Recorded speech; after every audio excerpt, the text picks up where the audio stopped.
and Scott Lewis. So everybody, let's give up Scott Lewis. Go ahead. I've been an entrepreneur my entire life. I started my first business when I was 17. I was introduced to an opportunity to buy a Century 21 franchise in San Antonio back in 2007, I believe, 2008, and was not a realtor, was not an investor in real estate. I bought a few houses. That was it. I knew nothing about real estate, but I was a businessman, like you were talking about, right? I understood business. Business, yeah. So I bought it, and I ran that brokerage for about 4, maybe 5 years. And at one time, it was the 4th largest Century 21 in the United States. Wow. So we had some tremendous success, but from a numbers perspective, it was the worst investment I'd ever made. Really? And I hated the model. And the reason I hated the model is because How soon did you find that out? well, it took a couple of years, but because I really didn't know what realtors did. And I got my license in the process.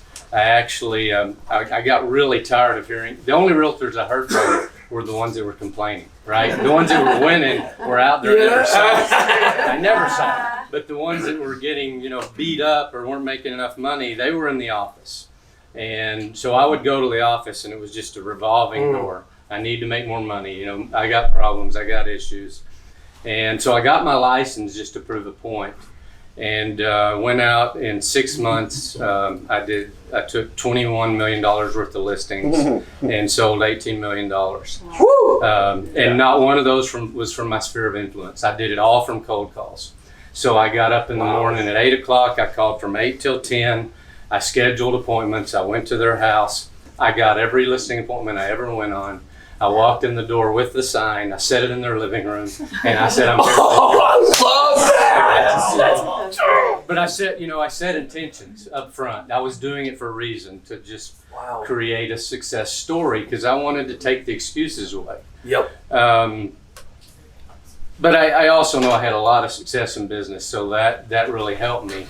But at the same time, I saw the model as being flawed, and the reason I saw it is just the agents were on this constant hamster wheel. Yep.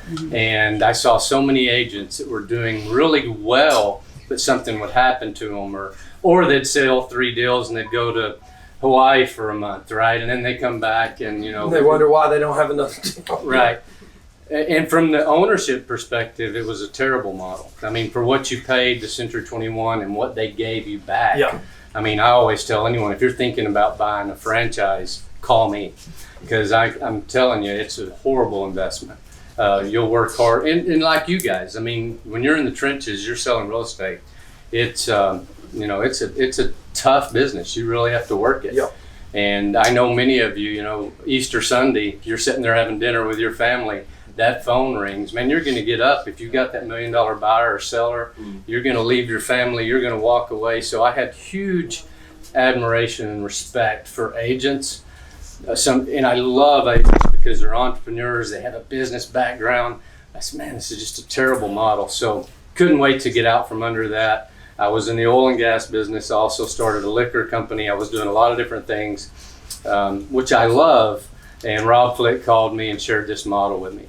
And basically he said, I make $200,000 to $300,000 a year from Keller. I knew Rob. We actually met out here in the Caribbean about 14 years ago on a yacht.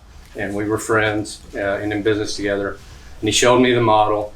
And I said, I don't know what you're smoking. I didn't believe a word of it. But if it's true, I want to know more. So we flew to Las Vegas for the convention for EXP. I think before you had come on board. Yeah, before I came on board. There was about 180 people there. It was not impressive. I sat down with Glenn. I sat down with Jason. They were impressive. And I believed in the model, I believed in them, and came back to San Antonio. I went to work, Rob went on vacation. He came back from vacation after about 2 months. I said, you got 80 agents on your team. He's like, what? Okay, let's go. So we went to work, and that's where it started.